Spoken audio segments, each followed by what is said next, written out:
네, 오늘은 빌립보서 강의 17번째 시간입니다. 오늘 말씀의 제목은 자족 프레임이라는 제목으로 하나님 말씀 증거하도록 하겠습니다. 먼저 한 가지 질문을 던지면서 한번 시작해 보겠습니다. 여러분, 자족한다라는 말은 어떤 의미일까요? 네, 여러분 아시다시피 스스로 만족한다라는 의미가 자족한다일 것입니다. 그런데 여러분, 흔히 자족이라고 하면 그저 현 상태에 스스로 만족하며 더 이상 아무런 발전도 하지 않는 체념으로 생각하는 경우가 있습니다. 또는 형편이 나빠져도 그럭저럭 감사하며 견디며 살아가겠다라는 뜻으로 받아들일 때가 상당히 많이 있습니다. 그러나 여러분, 사도 바울은 자족을 이런 소극적인 체념으로 말하지 않고 있다는 것을 우리는 주목해야 할 것입니다. 나는 어떠한 형편에 있든지 자족하기를 배웠노니 라고 사도 바울이 말했습니다. 그런데 그 이후에 곧장 사도 바울이 얘기한 건 무엇입니까? 내게 능력 주시는 자 안에서 나는 모든 것을 할 수 있느니라. 여러분, 언뜻 듣기에 이 두 고백은 서로 어울리지 않는 듯한 것처럼 보입니다. 왜냐하면 자족한다라는 말은요, 마치 아무런 욕심도 없이 현 상태에 머물면서 소극적인 태도로 살아가는 것 같이 느껴지고, 반대로 모든 것을 할 수 있다라는 이 표현은 아주 능동적이고 역동적인 고백으로 들리기 때문입니다. 바울의 자족은 현 상황에 체념하거나 멈추는 것이 아니라 세상적인 모든 조건에 흔들리지 않고 오직 그리스도 예수 안에서만 충분함을 발견하는 영적 독립을 의미하기 때문입니다. 여러분, 이러한 자족이야말로 인간의 한계와 욕심을 비우는 그릇이 될 것이며, 그 빈자리에 내게 능력 주시는 자이신 그리스도의 무한하신 역사와 능력이 채워져서 역사하게 되는 것입니다. 따라서 바울에게 자족이란 것은 소극적인 어떤 만족이 아니라 모든 것을 할 수 있게 하는 능력이자 가장 능동적인 믿음의 선포라고 얘기할 수 있을 것입니다. 여러분, 사실 우리 인간은 본능적으로 만족을 하지 못하는 존재라고 할 수 있습니다. 여러분, 이 말씀에 동의하실 수 있습니까? 만족이 안 됩니다. 외모도 아주 뛰어나고 세상 부러울 것 없어 보이는 유명 배우들조차 크고 작은 컴플렉스를 가지고 있다고 합니다. 여러분 잘 알고 계시는 다니엘 헤니, 너무 잘생긴 사람이죠. 완벽한 줄 알았는데요, 이 사람이 다리가 너무 길어서 자기에게 맞는 바지를 찾기 힘들다고 불평했다는 얘기도 있어요. 여기 보시면 다니엘 헤니가, 왼쪽에 있는 사람이 다니엘 헤니가 아니고요, 오른쪽에 있는 사람이 다니엘 헤니인데, 이 사람의 다리 길이가 어디에 있어요? 그 사람의 지금 거의 어깨 가까이에 다리의 길이가 있습니다. 그런데 이게 너무 길다고 이게 컴플렉스래요. 만족하지 못해요. 또 이런 조사가 있습니다. 한여름 무더위 속에 사람들에게 질문을 했어요. 어떤 계절을 가장 좋아하십니까? 라고 물었더니 사람들이 뭐라고 했습니까? 76%의 사람들이 겨울이 더 좋습니다 라고 얘기했다고 하죠. 그런데 여러분, 이 질문을 만약 겨울에 한다면 어떻게 될까요? 네, 여름이 더 좋습니다 라는 말로 아마도 바뀌게 될 것입니다. 이처럼 우리는 늘 현재에 만족하지 못하고 늘 다른 무언가를 갈망하면서 가진 것을 채워도 채워지지 않는 그러한 갈증 속에 우리는 살아가는 존재라고 할 수 있습니다. 그런데 성경은 우리에게 무엇이라 얘기하고 있습니까? 자족하라라고 얘기하고 있어요. 왜 우리는 자족해야 하는 것입니까? 자족할 때 비로소 감사할 수 있기 때문일 것입니다. 만족함이 없이 진정한 감사도 없기 때문이죠. 하지만 여러분, 우리가 무엇에 만족하느냐, 무엇에 자족하느냐, 이것도 상당히 중요합니다. 베드로전서 2장 2절에는 갓난아기들 같이 순전하고 신령한 것을 사모하라 라고 성경은 말해주고 있습니다. 분명히 신령한 것을 사모하라 라고 얘기하고 있다는 것이에요. 다시 말해, 은혜로 주어진 구원과 하나님의 사랑에는 감사함으로 만족하고, 또 영적인 성숙에 대해서는 갓난아기처럼 끊임없이 사모하며 갈망하고 그렇게 살아가라는 것이에요. 그러나 세상이 주입하는 끝없는 욕망의 그 프레임에는 속지 않는 것, 이것이 성도가 살아가는 방법이라는 것입니다. 여러분, 지금부터 저의 말을 잘 들어보세요. 지금부터 빨간 코끼리를 절대 생각하지 마세요. 여러분, 이 말을 듣는 순간 어떻습니까? 네, 우리의 머릿속에는 벌써 커다란 빨간색 코끼리 한 마리가 아마도 떠올랐을 것입니다. 심리학에서 자주 언급하는 그 프레임 티오리라는 거기서 나온 이론이에요. 이처럼 여러분, 인간의 어떤 생각은 어떤 어떤 프레임에 갇히기 쉽다라는 것입니다. 세상은 끊임없이 우리에게 왜곡된 프레임을 씌우고 있어요. 예를 들면 더 많이 가져야 행복하다. 그렇죠? 남보다 더 높아야 가치가 있다. 뒤처지면 불행한 삶을 살 것이다. 이런 프레임을 자꾸만 우리에게 씌워주고 있다라는 것이에요. 여러분, 이러한 세상의 프레임에 갇혀 있으면 우리는 결코 만족할 수 없는 인간 본연의 상태로 나아갈 수밖에 없을 것입니다. 더 가져야 하고 더 올라가야 하고 뒤처지지 말아야 한다는 압박 속에서 현재의 어떤 복도 하찮게 여기고 감사할 수 없는 상태가 되어버리게 되는 것입니다. 여러분, 사도 바울이 빌립보 교회 성도들에게 자족을 권면한 배경은 사실 매우 절박했습니다. 바울 자신은 성도들의 재정적 도움이 절실했던 상황이었고요, 더군다나 로마 감옥 안에 갇혀 있었던 상황이었습니다. 편지를 받는 빌립보 교회 역시 로마 시민권의 자부심과 충돌하는 어떤 외부의 박해와 내부의 분열이라는 실제적인 어려움에 직면하고 있었습니다. 이처럼 겉보기에는 도저히 만족할 수 없는 형편이었지만 바울은 자족의 근거를 그들의 환경에서 찾지 않았어요. 12절 말씀을 보니까 비천에 처할 줄도 알고 풍부에 처할 줄도 한다 라고 고백했지만, 사도 바울이 처한 그 환경 자체가 자족의 이유는 결코 아니었다라는 것을 우리는 알 수 있습니다. 바울이 발견한 자족의 핵심은 딱 한 가지였어요. 내게 능력 주시는 자 안에 있다라는 것이었습니다. 현재 처한 상황이 우리를 만족해 해주는 것이 아니라 예수 그리스도 안에 있다는 것, 이것이 우리를 자족하게 만든다라는 것을 발견하게 된 것입니다. 여러분, 무슨 말이에요? 세상적 프레임에서 벗어나 하나님의 관점에서 현실을 바라보게 된 것입니다. 그렇기에 비록 몸은 감옥에 묶여 있어도 마음은 자유했고 궁핍 중에도 오히려 만족과 기쁨을 사도 바울은 누릴 수 있게 되었던 것입니다. 오늘 본문 10절부터 14절에서 사도 바울은 10절과 14절에서 빌립보 성도들의 도움에 대한 감사를 표현했어요. 그런데 이 중간에 11절과 13절에서는 그들의 선행이 담긴 영적 비밀에 대해서 설명해 주고 있습니다. 수사학에서는 이러한 의도적 것까지 설명을 뭐라고 하냐면 데그레시오라고 얘기하고 있어요. 10절과 14절은 같은 의미를 담고 있지만 중간에 것까지와 같은 다른 용도의 목적을 넣을 때 데그레시오라는 수사법을 사용한 것입니다. 이러한 흐름에 따라서 오늘 말씀을 두 부분으로 나누어 살펴보고자 합니다. 첫 번째는 10절과 14절 말씀을 통해서 빌립보 성도들의 동참에 대한 바울의 감사와 참된 동역의 의미에 대해서 살펴보고요, 11절부터 13절 말씀을 통해서 자족의 비밀, 그리스도 안에서 얻는 능력에 대해서 살펴보려고 합니다. 이 두 부분을 통해서 우리의 마음의 틀이 어디에 맞춰져 있는지 함께 점검해 보기를 소망합니다.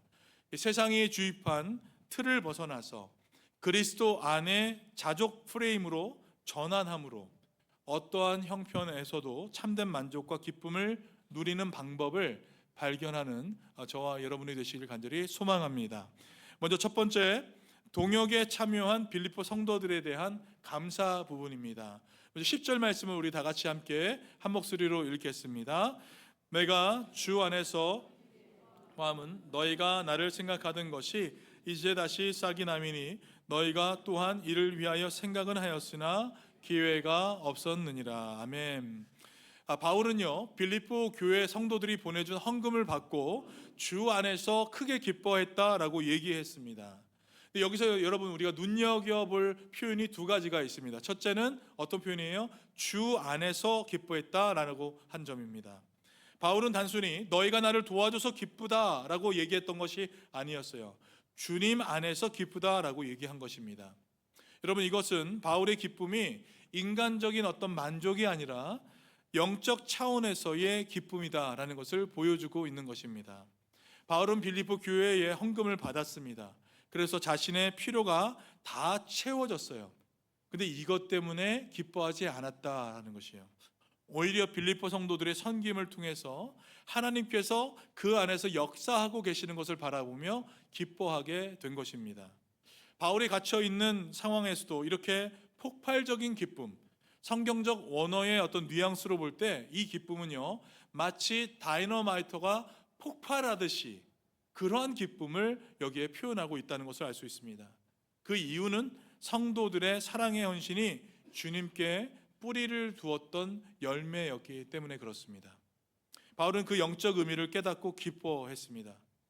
여러분, 우리도 누군가의 섬김과 사랑을 받을 때 단순히 인간적으로 고마워하는 데 그치지 않고 그 배후에서 역사하시는 하나님의 손길을 볼 수 있다면 주 안에서 기뻐하는 경지에 우리도 이룰 수 있게 될 것입니다. 두 번째는 바울은 10절에서 나를 생각하는 것을 두 차례 얘기했다라는 것이에요. 너희가 나를 생각하던 것이라고 표현했고요. 또한 이를 위하여 생각은 하였으나, 여기서 생각하다라고 번역된 단어는요, 여러분들이 설교 시간에 잘 들었던 프루네오라는 단어가 여기에 사용되었습니다. 프루네오. 빌립보서 2장 5절에 너희 안에 이 마음을 품으라, 그 그리스도 예수의 마음이니 라고 할 때 이 마음이란 단어가 역시 프로네오라는 단어로 사용되었습니다. 단순히 머리로 스쳐 지나가는 생각이 아니라 가슴으로 느끼고 생각하고 결단하고 행동으로 옮기는 것, 느끼고 생각하고 결단하고 행동으로 옮기는 것을 의미하는 것이에요. 그러한 생각입니다. 바울은 빌립보 성도들이 자기에게 보여준 관심과 사랑을 그리스도 예수의 마음과 연결지어서 지금 표현하고 있는 것입니다. 실제로 여러분, 말씀에 다시 싹이 났다라고 표현했죠. 이것은 아네달레테라는 의미의 헬라어인데 꽃이 다시 활짝 피어나는 아름다운 표현을 이곳에서 사용하고 있습니다. 그러니까 겨울 동안 앙상했던 나무에 봄이 와서 새순이 마치 돋아나듯이 바울에 대한 염려가 에바브로디도를 통한 선교 헌금이라는 구체적인 사랑의 행위로 활짝 피어지게 되었다라는 것을 여기에 시적으로 표현하고 있었던 것입니다. 이것이 선교 헌금이라고 생각하는 구체적인 그 이유가 있어요. 그것은 빌립보서 4장 18절 말씀에 나와 있습니다. 우리 같이 한번 읽어보겠습니다. 내게는 모든 것이 있고 또 풍족하여 에바브로디도 편에 너희가 준 것을 받았으므로 내가 풍족하니 이는 받으실 만한 향기로운 제물이요 하나님을 기쁘시게 한 것이라. 아멘. 여기서 분명히 향기로운 제물이라고 얘기해 주고 있는 것이에요. 선교 헌금을 받았다라고 볼 수 있는 것입니다. 바울은 이처럼 자신의 필요를 채워준 어떤 물질적인 선물을 넘어서서 그 선물을 가능케 한 성도들의 마음과 또 그 마음을 주관하신 주님의 은혜를 바라보면서 기뻐할 수 있었다라는 것입니다.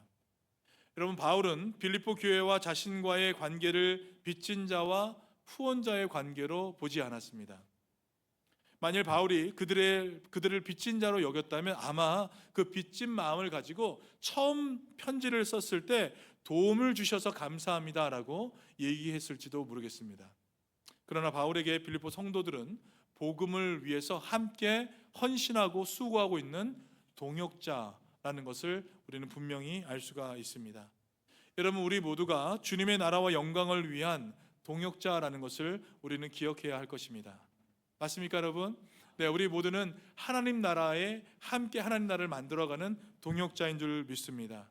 여러분, 우리가 함께 동역할 때에 우리 안에 기쁨이 다이너마이트가 마치 폭발하듯이 충만하게 될 줄 믿습니다. 바울은 11절과 13절에서 잠시 자족에 대한 얘기를 하죠. 그리고 나서 14절 말씀으로 돌아가요. 14절 말씀을 보니까 이렇게 되어 있어요. 같이 한번 읽어보겠습니다. 그러나 너희가 내 괴로움에 함께 참여하였으니 잘하였도다. 네, 빌립보 성도들에게 지금 칭찬을 해주고 있는 장면을 볼 수 있습니다. 여기에 함께 참여했다, 함께 참여했다라는 이 단어가 헬라어로 싱코이노네 산테스라는 단어예요. 이 단어는요, 함께 교제했다, 동참했다라는 의미입니다. 우리가 잘 아는 단어가 있는데 여러분 코이노니아 잘 들어보셨어요? 예, 코이노니아. 이 코이노니아와 같은 뿌리를 지닌 단어가 지금 함께 참여했다라는 단어예요.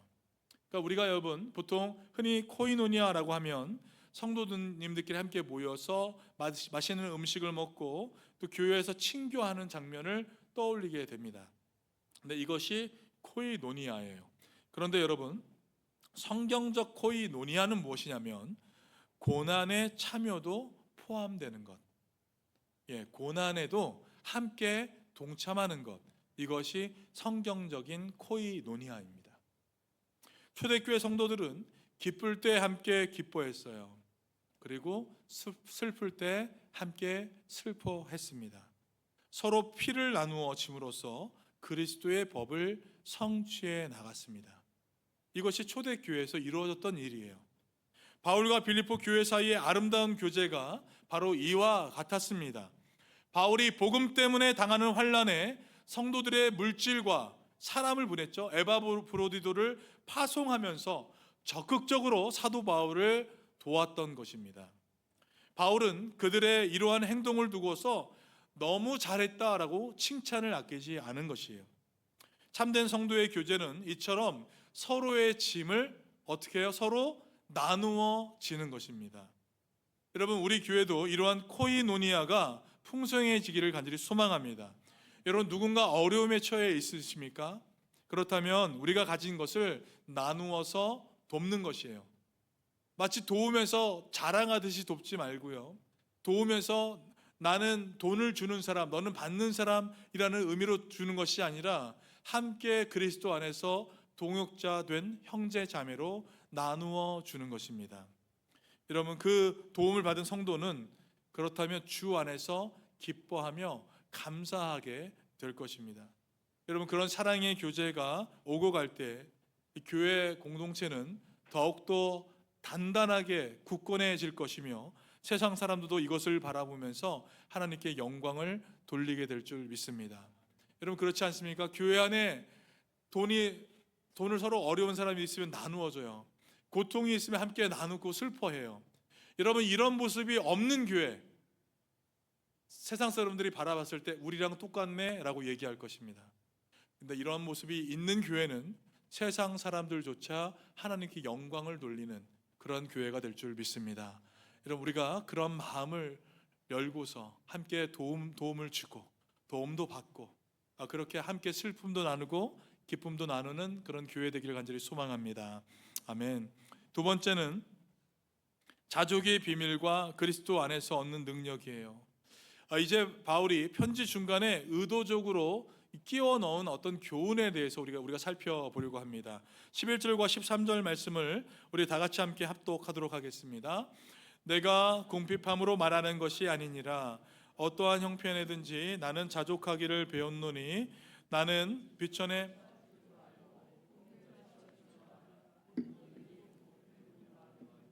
풍부와 궁핍에도 처할 줄 아는 일체의 비결을 배웠노라. 내게 능력 주시는 자 안에서 내가 모든 것을 할 수 있느니라. 아멘. 바울은요, 빌립보 성도들의 선물을 감사히 받으면서도 동시에 오해를 사지 않기 위해서 내가 궁핍해서 이런 말을 하고 있는 것이 아니다 라는 의미로 지금 11절과 13절의 말씀을 하고 있습니다. 그러면서 어떠한 형편에서도 자족함을 하는 법을 배웠다고 담담히 밝히고 있어요. 자신의 처지가 좋든 나쁘든 상관없이 나는 만족할 수 있다라고 얘기한 것입니다. 여러분, 여기서 자족이라고 말했던 이 단어의 원어는요, 아우타루케이어라는 단어예요. 이 단어는 당시에 스토아 학파, 여러분 스토아 학파라고 많이 들어보셨어요? 스토아 이 철학자들이 즐겨 쓰는 철학적인 용어였습니다. 아우타루케이아, 자족, 자급자족, 또 스스로 만족이라는 뜻입니다. 환경에 좌우되지 않는 어떤 마음의 상태를 가리키는 단어였어요. 여러분, 당시에 헬라 철학자들의 추구한 이상적인 인간상이 있었습니다. 그것은 무엇이었냐면 어떤 상황에서도 흔들리지 않고 초연하게 자기 만족을 누리는 사람, 어떠한 상황에도 바람이 불어도 흔들리지 않고 비바람이 쳐도 흔들리지 않는 초연한 사람을 이상적인 사람으로 생각했던 시대였어요. 예를 들어서 스토아 학파는요, 행복은 어떤 많은 것을 소유하는 데서 오는 것이 아니라 작은 것에서 온다고 믿었다라는 것입니다. 그래서 욕망을 없애고요, 감정을 절제하면서 어떠한 경우에도 무너지지 않는 강인한 자족을 추구했습니다. 심지어 이런 가르침도 있었습니다. 사랑하는 잔이나 접시가 깨지면 괜찮아, 신경 쓰지 않아 라고 말하라.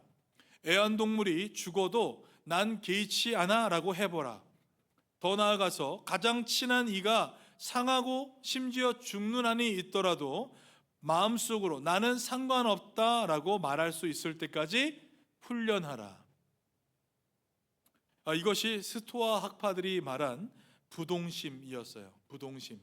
어떠한 환경에도 흔들리지 않는 마음, 이것을 가장 이상적인 것으로 여겼습니다. 다시 말해서 아무 것에도 기대하지 않고 아무에게도 흔들리지 않는 이상적인 것으로 이 자족이란 단어가 쓰였다라는 것입니다. 여러분, 우리가 잘 알고 있는 동양 철학에서는 이와 비슷한 용어가 있어요. 무엇이죠? 중용이란 단어가 이와 비슷하게 쓰였습니다. 지나침도 모자람도 없는 상태, 이와 비슷한 상태가 당시에 이루어졌게 된 것입니다. 여러분, 여기서 중요한 것이 있습니다. 중요한 것은요, 바울은 지금 이 스토아 철학자들의 언어를 빌려오면서도 그 의미를 완전히 뒤집어서 사용하고 있다라는 것입니다. 바울도 분명 어떠한 형편에서도 흔들리지 않는 자족을 얘기했어요. 그러나 그 방법과 근원에 있어서는 스토아 학파와 완전히 다른 것을 얘기해 주고 있습니다. 철학자들은 자기 의지로 만족을 배우려 했어요. 그런데 바울은요, 그리스도의 능력으로 만족을 배웠습니다. 스토아 학파는요, 사람들이 말하는 자족이 인간의 성취라면 성경이 말하는 자족은 하나님의 은혜의 선물이었다라는 것입니다. 어떤 주석가는 스토아 철학자들에게 있어서 자족은 인간적인 성취였지만 바울에게 있어서 자족은 그리스도로 말미암는 신적 능력이었다라고 표현했습니다. 워렌 위어스비 목사님도 이런 얘기를 했어요. 헬라인들이 그렇게 높이 평가한 자급자족, self-sufficiency라는 이 개념을 바울은 그리스도 안에서의 만족, 충족, Christ sufficiency 개념으로 바꾸어 놓았다. self-sufficiency를 Christ sufficiency로 완전히 바꾸어 놓았다라고 표현했습니다. 여러분, 실제로 13절에 있는 말씀에서 바울은 내게 능력 주신 자 안에서라고 분명히 밝혔습니다. 여러분, 이 말씀을 직역하면 어떻게 되냐면 나를 능력 있게 하시는 그분 안에서라는 거예요. 나를 능력 있게 하시는 그분 안에서. 바울에게 어떤 만족은 자기 내부에서 나온 강인함이 아니라 자신을 강하게 하시는 예수님께 온전히 의존하는 그 믿음에서 나오게 되었다라는 것을 우리는 알 수 있는 것입니다. 자신으로 충분한 사람이 아니라 사도 바울은 누구로 충분한 사람이었습니까? 그리스도로 충분한 사람이었다라는 것입니다. 여러분, 우리도 그리스도로 충분한 사람이 되기를 간절히 소망합니다. 바울은 이 자족을 저절로 터득한 것이 아니고 뭐라고 했어요? 배웠다라고 강조했습니다. 너무 중요해요, 여러분. 나는 이런 성격이라 원래 만족을 잘합니다. 나는 어떤 것에도 흔들리지 않습니다. 원래 이런 사람이에요. 라고 얘기한 것이 아니었다라는 것이에요. 오히려 나는 배워서 자족을 알게 되었다라고 표현한 것입니다. 영적 거장 사도 바울조차도 배워서 얻은 경지라는 것을 우리는 알게 되었습니다. 여기서 우리가 희망을 얻게 되는 것이에요. 여러분, 우리가 자족할 수 있는 것은 무엇이에요? 후천적인 것이다 라는 것을 우리가 알 수 있습니다. 실제로 바울은요, 오랜 시간 풍요와 굶주림, 성공과 실패, 건강과 질병 등 여러 삶의 고절을 통과하면서 조금씩 그 비결을 깨달아 갔던 것입니다. 여러분, 우리가 처한 환경에서 감사와 만족을 배우는 것은 평생의 훈련 과정인 줄 믿습니다. 하루아침에 되어지는 일이 결코 아니라는 것이에요. 그러나 분명 배울 수 있는 일이다 라는 것을 우리는 알 수 있습니다. 때론 부족함 속에서, 때론 풍족함 속에서 성령님께서 가르쳐 주시는 대로 우리가 순종하며 나아갈 때 우리는 자족할 수 있는 방법을 터득하게 될 것입니다. 여러분, 12절에서 자신이 비천에 처할 줄도 알고 풍부에 처할 줄도 안다라고 했는데요, 여기 비천하게 살다 라는 이 동사는요, 빌립보서 2장 8절에 나와 있는 단어와 똑같은 단어예요. 2장 8절에 예수님께서 자신을 낮추셨다라고 사용했던 이 단어와 같은 단어가 여기 쓰였습니다. 바울은 아마도 예수님의 겸손을 본받아서 자신도 낮아지는 법을 배웠다라고 지금 말해주고 있는 것입니다.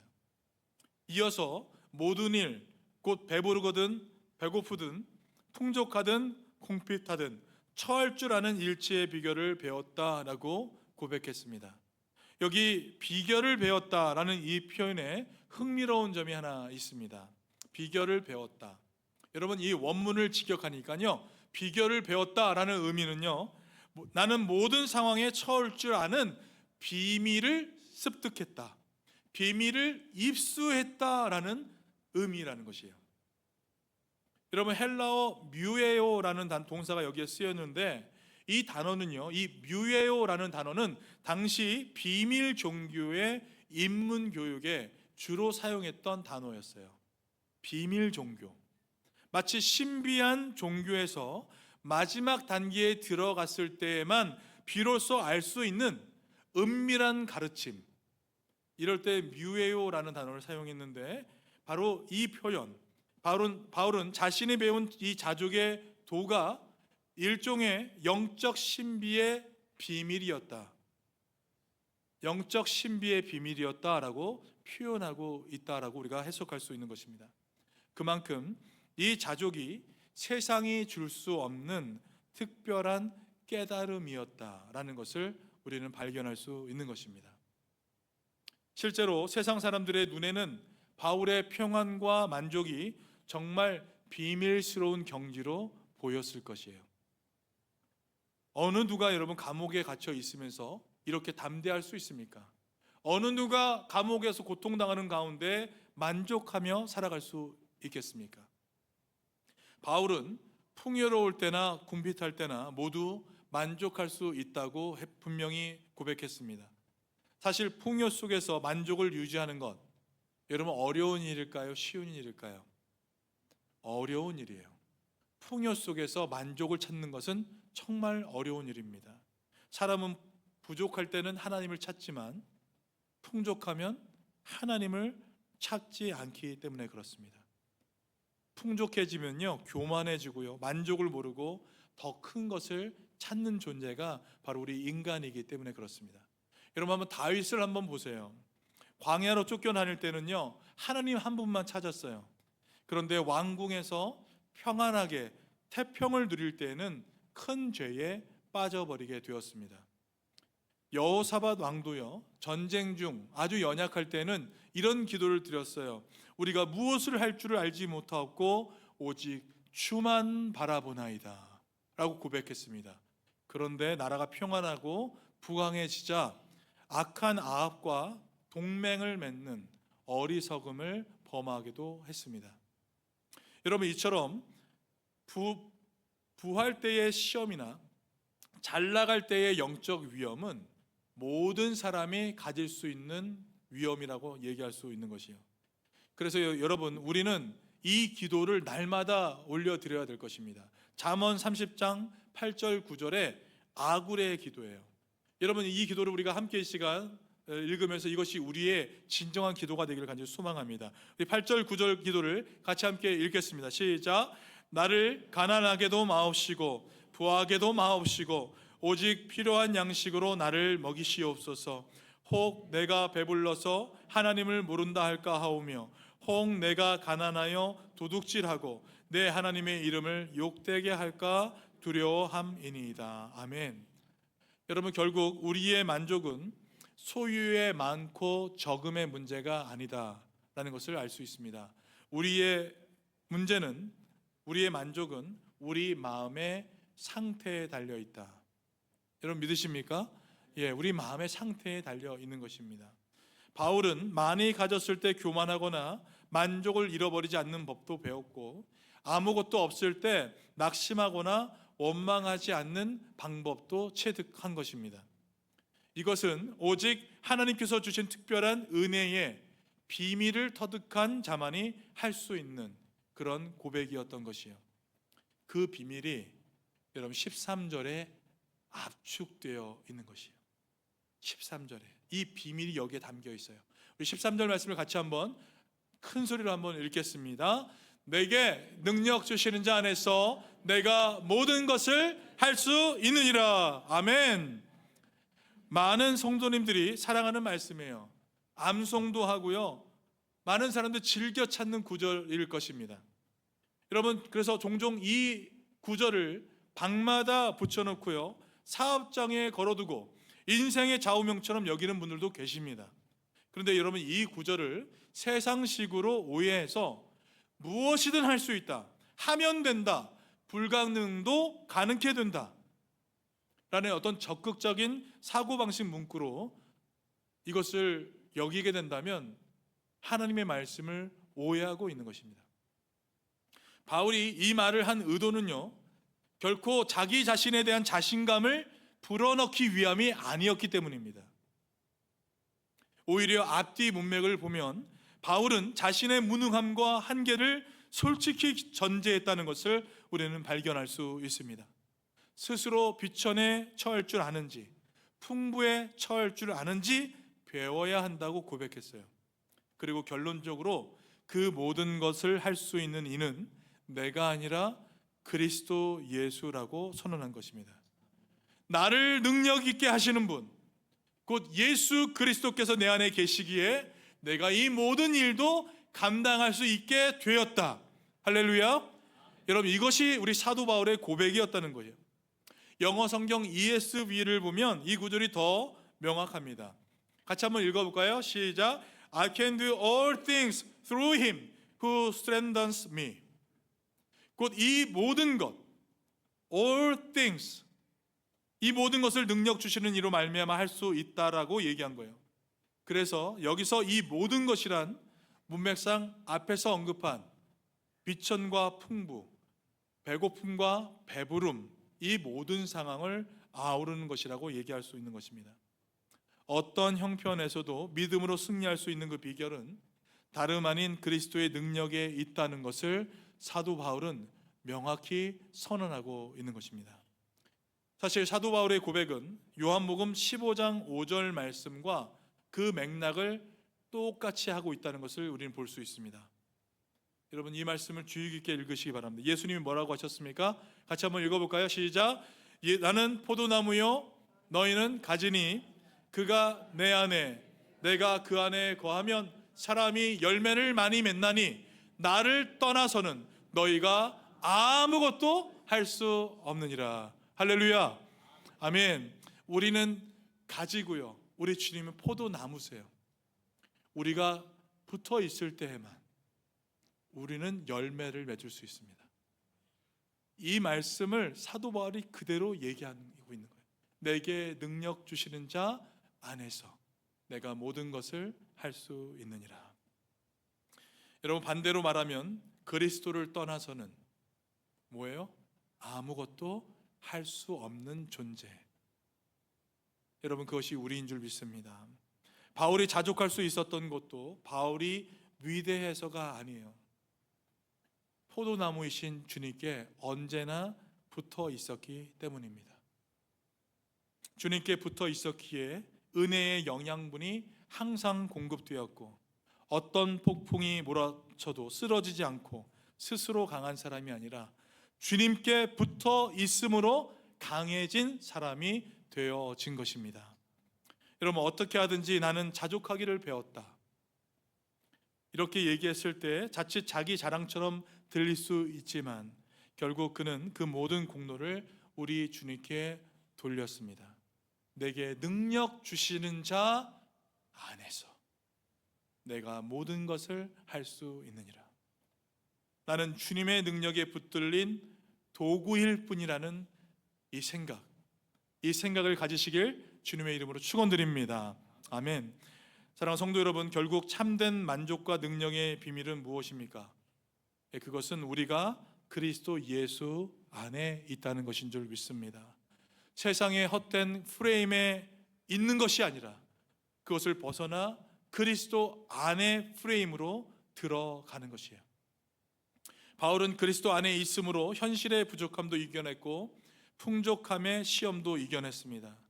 여러분, 우리도 마찬가지입니다. 세상의 거짓말에 더 이상 속지 않으시기 바랍니다. 더 많이 벌어야 행복하다, 이 소리에 더 이상 흔들리지 마십시오. 남보다 뒤처지면 불행하다, 이 압박에 더 이상 눌리지 마십시오. 대신 하나님의 진리의 음성에 귀 기울이시기 바랍니다. 주님은 오늘 우리에게 이렇게 말씀하고 계세요. 내 은혜가 내게 족하다. 이는 내 능력이 내 약한 데서 온전하여 짐이라. 주님 한 분으로 만족할 때 주님의 능력이 오히려 우리를 통해서 완전하게 변하게 되는 줄 여러분 믿으시기 바랍니다. 말씀을 맺겠습니다. 바울은 감옥에 있었어요. 그런데 그의 마음은 자유했습니다. 세상이 주는 감옥의 프레임에 갇히지 않았고요, 그리스도 안에 프레임, 그 현실 안에 바라보았습니다. 그러자 감옥도 은혜의 학교가 되었고요, 궁핍도 만족의 훈련장이 되었습니다. 고린도후서 4장 18절에서 바울은 우리가 주목하는 것은 보이는 것이 아니요 보이지 않는 것이니 보이는 것은 잠깐이요 보이지 않는 것은 영원함이라. 할렐루야.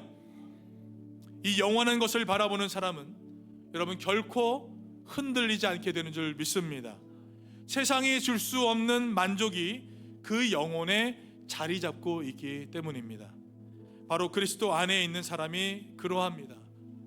오직 주님의 은혜를 족하게 여기는 사람은 어떤 형편에서도 감사와 찬양을 올려드리게 되는 것입니다. 사방이 막혀 있다 할지라도, 사방이 막혀 있는 그 상황 속에서도 올려다볼 수 있는 하늘, 그 하늘을 향해서 영광을 돌리게 되는 사람이 되는 줄 믿습니다. 사랑하는 성도 여러분, 예수 그리스도 안에 거하는 자족의 그 프레임으로 들어가시기 바랍니다. 예수 그리스도 안에 들어가시기를 원합니다. 우리에게 세상에 감당치 못할 능력이 새롭게 시작되게 될 것입니다. 여러분, 우리 13절에 있는 구절을 다시 한번 같이 한번 큰 소리로 한번 읽겠습니다. 시작. 내게 능력 주시는 자 안에서 내가 모든 것을 할 수 있느니라. 아멘. 내게 능력 주시는 자 안에서 우리는 모든 것을 할 수 있는 줄 믿습니다.